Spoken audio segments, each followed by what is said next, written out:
It's the Charlie Bahama Show. Yeah. Hey, welcome to the Charlie Bahama Show. I'm your boy Charlie. And man, this week's show is so chock full of amazing content. The Shakespeare in Paradise folks are here. And in fact, oh, thank you, Percival. David will suffice. Okay, Percival, thank you. Man, this week we're going to be featuring Shakespeare in Paradise. And it's such a big show, we're going to do it in 2 episodes. So this week, we're going to be talking to the folks from Othello and the plays. And then next week, the musicals. All right, so I'm not going to talk much because we have so much to get to with the actors, the creators, the director, all these folks from Shakespeare in Paradise. So come on back, the Charlie Bahama Show.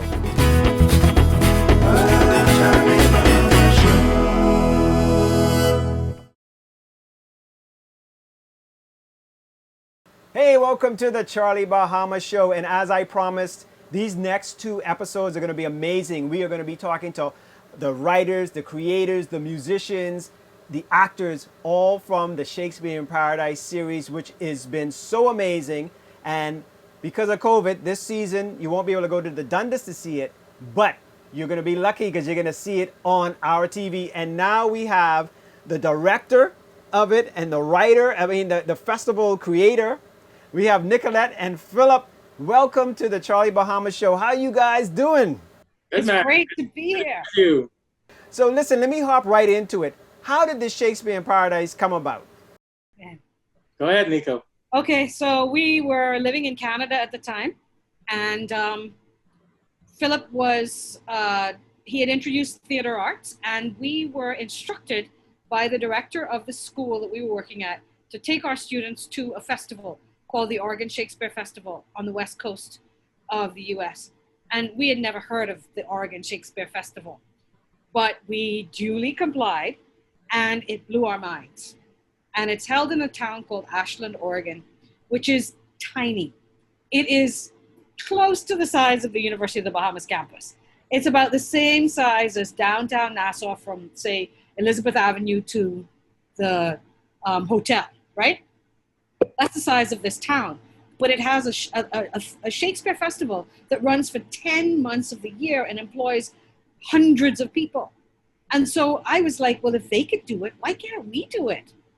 So when we came home, then I went to work for government and lost 5 years of my life. And when I left that, I said, well, I scared I could be bored. So Philip, why don't we start our Shakespeare Festival now? And that was the origins of Shakespeare in Paradise. Wow.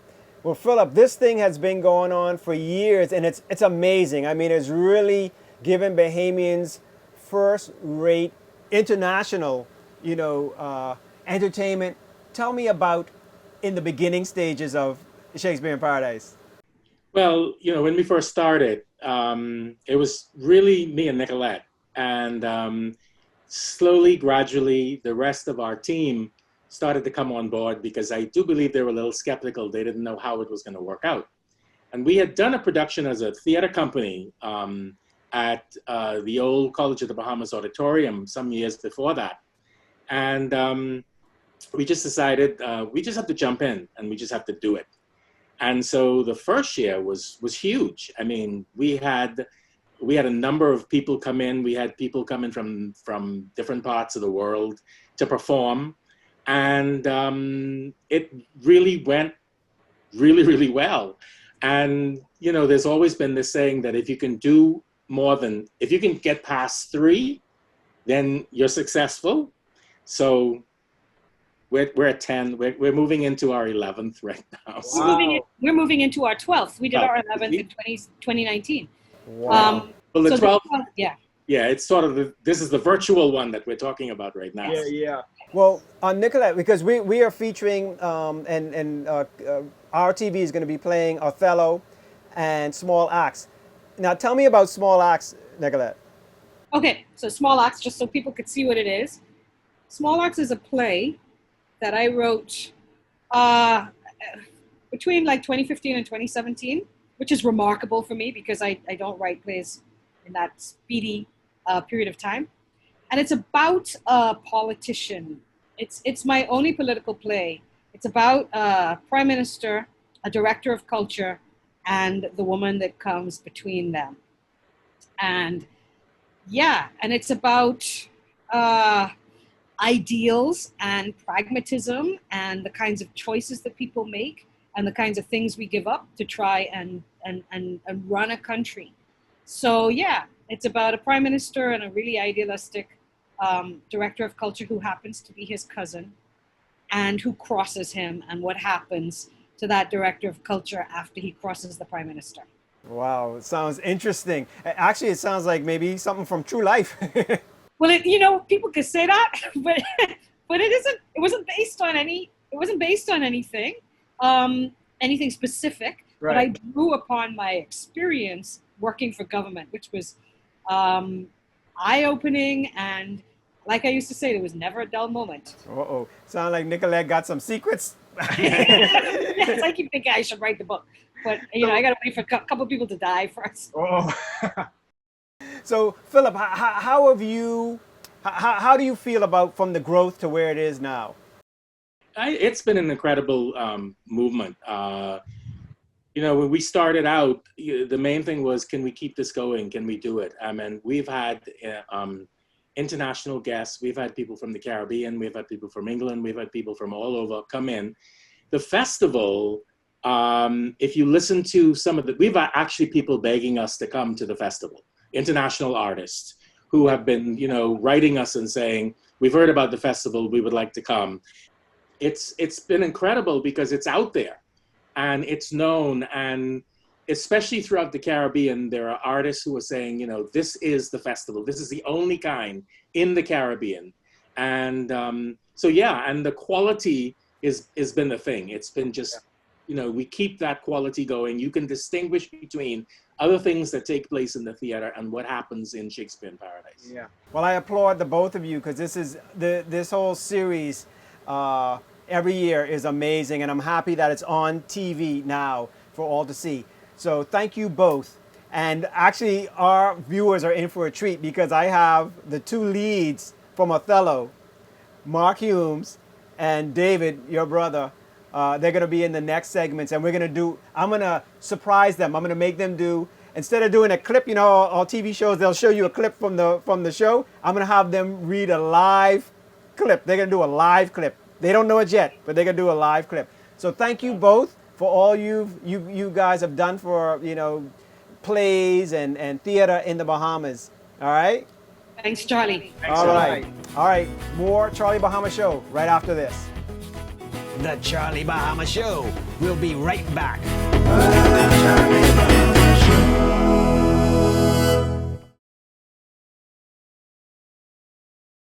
Hey, welcome back to the Charlie Bahama Show. And as promised, I have the two lead actors from the amazing play Othello. And I was lucky enough to actually see it in person. It was amazing. And these are actually two good friends. This is like a reunion. I mean, Mark Humes and I went back to high school together, man. St. Augustine's, swimming. Boy, and nobody realized how artistic Mark was. I mean, Mark, you were a photographer as well, right? I did photography back then, yes. Oh, man. And then my other friend, people used to think we were the same person. They would come up to me and say, hey, you David from Dundas? And they used to go to David and say, hey, you Charlie from like Electric Air or CSN? So, I mean, of course, David is the more handsome one. But, but David is also, an amazing actor on stage from way back. You were on Electric Air a couple of times along with Greg. I was on Electric Air a few times, yes. Because we did a lot with the Dundas, that's so amazing. I'm so happy. And this I saw in person, and it just amazed me. Mark, because I never saw you on stage like that. And to do Shakespeare is like, to me, the most difficult thing. I can't even speak Shakespeare if I'm reading it, let alone remembering it, So, I mean, how was it, Mark, to play this part? It was amazing. Like you said, it's always great when you can step into these roles that, something like a Shakespeare. We did another production where I had to do, a South African accent. So just to push yourself. And when I found out that David, I love acting opposite David. Again, I grew up watching him on the stage and, always admired him as an actor. And it was always a privilege anytime I got an opportunity to act with him. That he would pull, he can pull so much out of you as a young a wannabe actor. And so it was an incredible experience. We had a tremendous cast, and it was just an amazing experience. A great director, and Philip Burrows, and it's always a privilege when I'm working with Philip as well. So I truly enjoyed the experience. Yeah. Well, if I played Othello against David, I'd have to have David write all the lines on his forehead because I could never remember that. Oh, don't worry. We have some stories. We have some stories about that. Go Oh, ahead.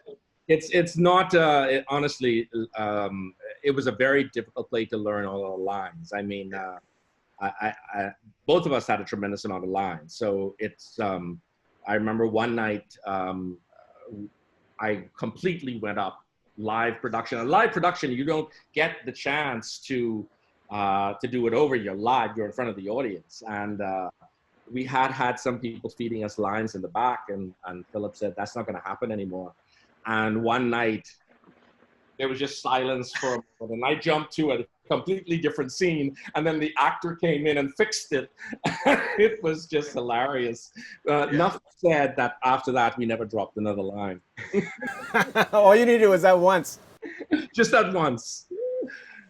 Oh man! So this is, I'm so happy that folks would get to see this on TV because a lot of people, aren't able to get to the Dundas. I wish more Bahamians would go and see the plays at the Dundas or wherever they're playing. But a lot of people don't get to go to see it live. But to see this on TV is really an amazing thing that our TV is doing, and I really hope every Bahamian they will be very impressed to see this. So I hope they get the chance to look at this. So Mark, any you're a very busy man otherwise too. So any plans to get back on stage?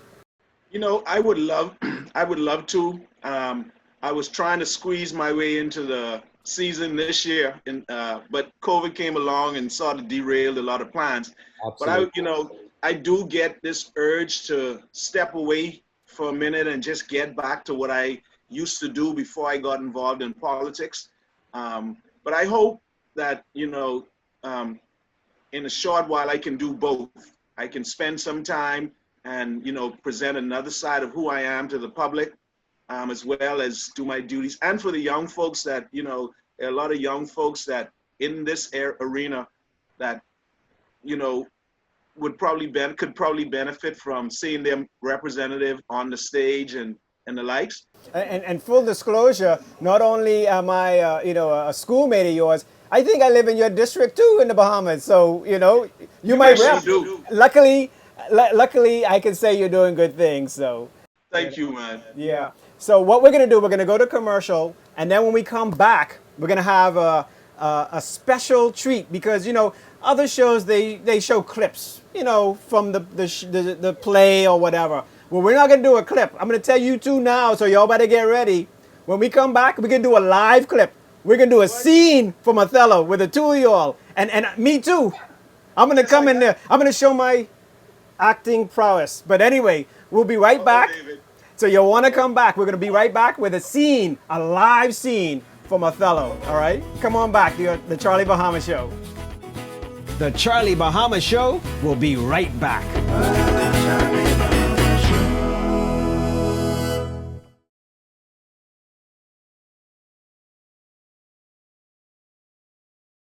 Hey, welcome back to the Charlie Bahama Show. And as promised, we're going to do a scene from Othello. And I know it's been 3 years or so since y'all did it. And Mark, I know you've been so busy with so many other things. So yes. I sent you all the script. I'm going to give it to you now, Mark. Here's your script.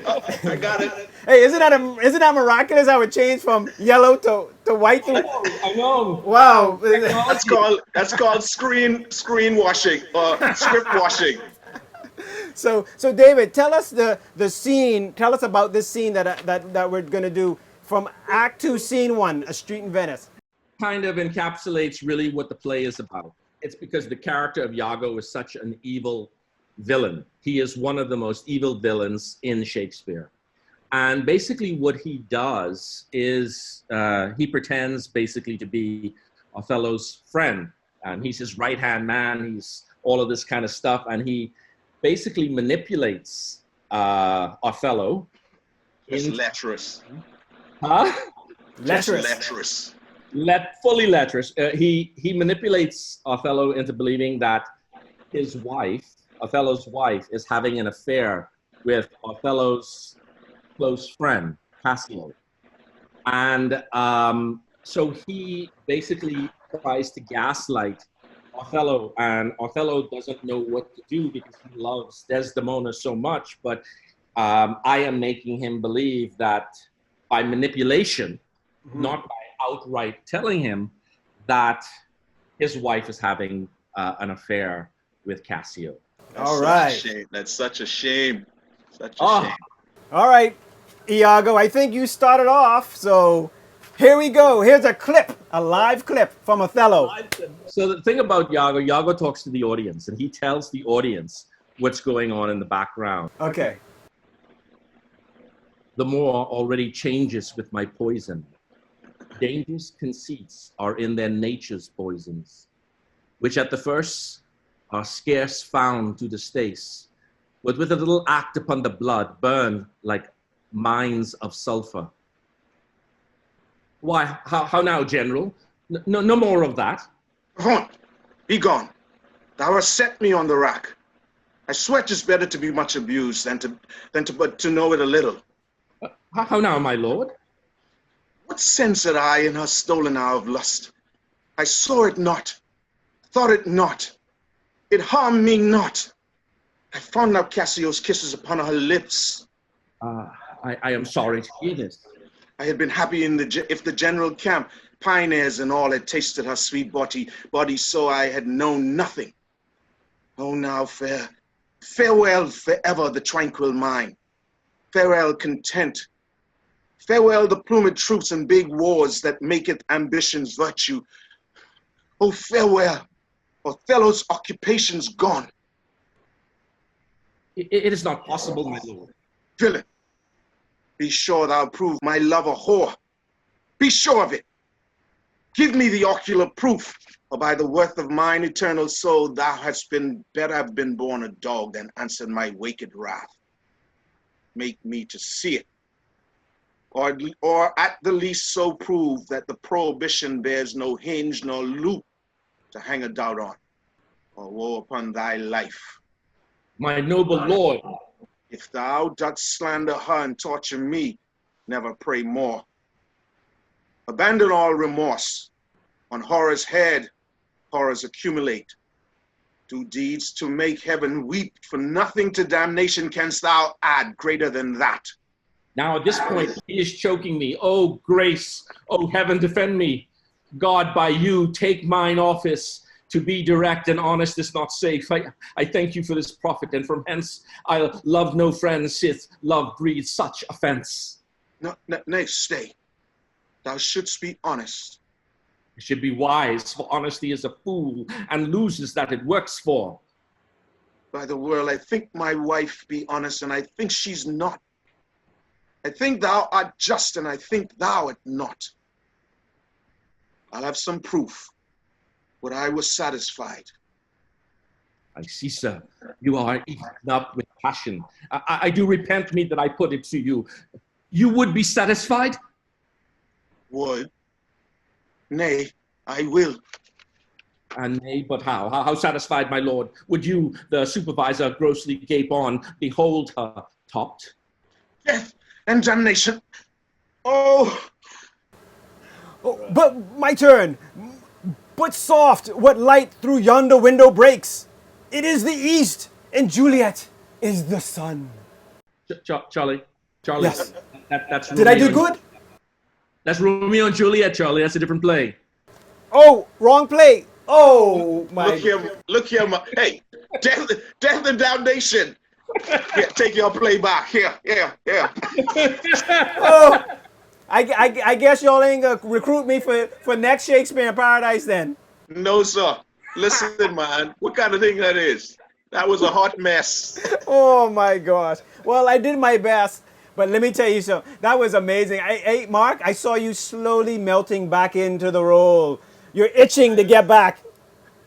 Listen, man, it's such a pleasure to sort of do these things again, man. You know, it's been a while. Well, you know what? Keep it right there because when this COVID is over, and I'm sure it's going to be over. I got my Purell, I got my everything here. We're going to be quarantined, and Bahamians, please out there, wear your mask, do your social distancing, listen to the experts so we can get past this, so we can get back to the Dundas. But until then, my friends, you can watch Othello and a few other of the Shakespeare in Paradise plays and musicals on our TV. So you keep tuning into our TV and you'll see all of this wonderful content until we can get right back into that theater. So you too, my friends, I thank you so much. Please stay safe, and I can't wait to get back together and hang out with you all and see you all in another production. Thank you so very much. Thank you so very much for having us, Charlie. Appreciate All right, it. we'll be back with the Charlie Bahama Show. Charlie Bahama Show. Follow Charlie Bahama on Facebook, Instagram, and Twitter, or go to charliebahama.com.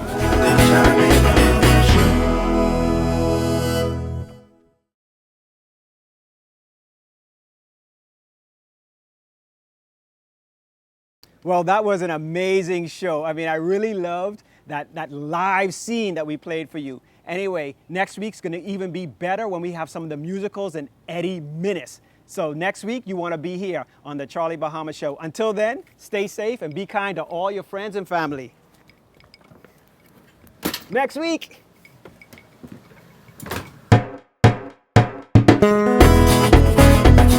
Charlie Bahama Show. Charlie Bahama Show.